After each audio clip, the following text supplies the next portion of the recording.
মাথায় উই পোকার মতন কুড়ে কুড়ে কুড়ে কুড়ে খাচ্ছে। তাদের ব্রেন ওই নিজ ধ্যান জ্ঞান করেই যাচ্ছে। সেই জন্য আমাদের প্রত্যেকের এ বিষয়ে আমাদের সচেতন হতে হবে।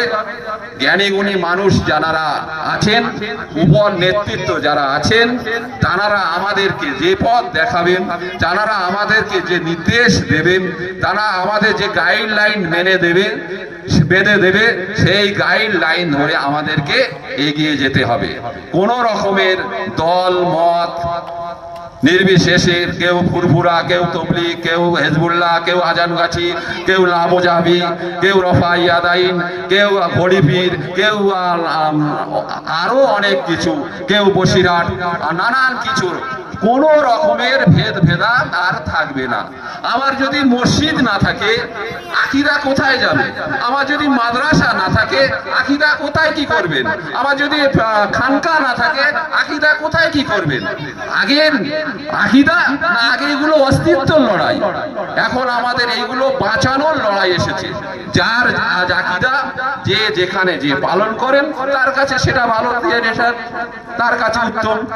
এই নিয়ে দ্বন্দ্ব না করে আমরা একে অপরের সঙ্গে কাঁধে কাঁধ মিলিয়ে একেবারে ঝাঁপিয়ে পড়ে সম্পূর্ণ গাইডলাইন নিয়ম নীরবতা পালন করেন, নিয়ম শৃঙ্খলা মেনে আমরা নেমে পড়ব। সেই সঙ্গে সঙ্গে আমাদের কয়েকটা প্রতিবাদ সভা চারিদিকে, আজকে যেরকম আমি মাদ্রাসা থেকে ফিরছিলাম, আজকে চন্দনেশ্বর বাজারে বিশাল মহাসমাবেশ হচ্ছে, ওই এলাকার মানুষ করছে। কয়েকদিন আগে আমাদের ঘটকপুরে হয়ে গেল।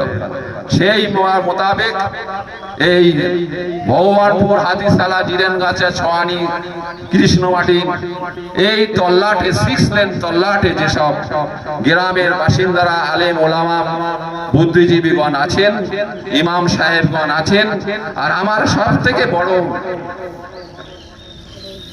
আমি বিশ্বাস করি, এই আন্দোলন যদি টিকিয়ে রাখতে হয়, লাগাতার আন্দোলন যদি চালিয়ে যেতে হয়, এই আন্দোলনটা দীর্ঘস্থায়ী করতে হয়, গর্জে উঠতে হয়, এতে একমাত্র ইমাম সাহেবরাই পারবেন।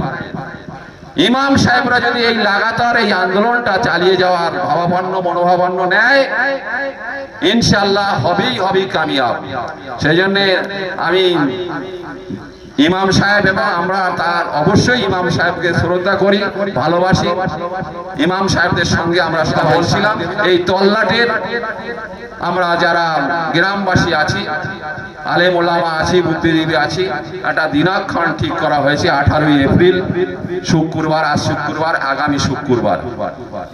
সেই শুক্রবারের সমস্ত স্তরের আলেম ওলামা, ফুরফুরা থেকে, দেওবন্দি থেকে, জমিয়তে উলামা হিন্দ থেকে, বসিরহাট থেকে, আমাদের সাতুলিয়া মাদ্রাসায় সুপার সাহেব, কাঁঠালিয়া মাদ্রাসায় শাইখুল হাদিস, এরকম বিভিন্ন আলেম ওলামা এবং স্থানীয় আলেম ওলামা আহ্বান করা হয়েছে। ওখানে 6 লেনে আপনারা একেবারে আজকে থেকে প্রতিজ্ঞাবদ্ধ নেন যে ওই দিন আপনারা হাফ ডে পালন করবেন। ওই দিনকে আপনারা হাফ ডে পালন করবেন।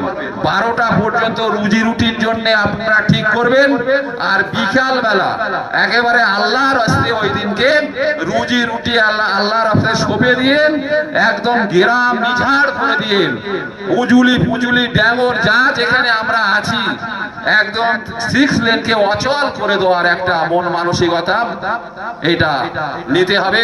আজকে থেকে প্রতিজ্ঞা করে নিতে হবে। যদি আমার মা বোনেরাও যেতে চায় পর্দা সহকারে, তাও আমার তো মনে হয়, আমি আর এটা ব্যক্তিগত মতামত, তাও আমার মনে হয় গেলে ভালো হবে। আর তারপরে পরেই আবার 26শে এপ্রিল আমাদের ভারতবর্ষের ল বোর্ড, তারা মুসলিম ল বোর্ড, তারা আহ্বান করেছেন, আমরা তাদের ডাকেও একেবারে কলকাতা ব্রিগেড ময়দান অচল করে দেব, এই প্রতিজ্ঞাও নিয়ে রাখতে হবে। কম করে অন্তত আমাদের গ্রাম থেকে 5-7টা গাড়ি আমরা অন্তত ছাড়তে পারি। সেই গাড়িটা আমাদেরকে আগে থেকে বুক করে রাখতে হবে। ওই দিনকেও একেবারে ওই দিন কি বলা হয়, সমস্ত ওই সাদা কাপড় আর ওই কিছু রুটি পাউরুটি বেঁধে নিয়ে আমরা গাড়িতে উঠবো ইনশাল্লাহ। আর এই চারিদিকে যে জলসা জুলুস বা প্রতিবাদ সভা হচ্ছে, এটা এখন জানেন আপনারা নিশ্চয়ই যে এই ডিজিটাল ব্যাপার, মাইক, অনেক কিছুর ব্যাপারগুলো আছে।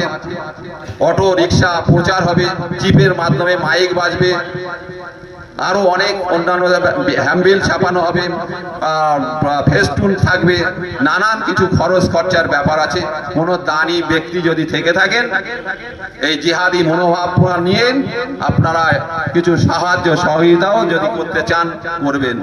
এই বলে 18ই এপ্রিল হাফ ডে পালন করার জন্য, 6 লেনে ঝাঁপিয়ে পড়ার জন্য 26শে এপ্রিল ব্রিগেড ময়দানে যাওয়ার আহ্বান জানিয়ে আমি আমার এই কথাগুলো শেষ করলাম। আসসালামু আলাইকুম।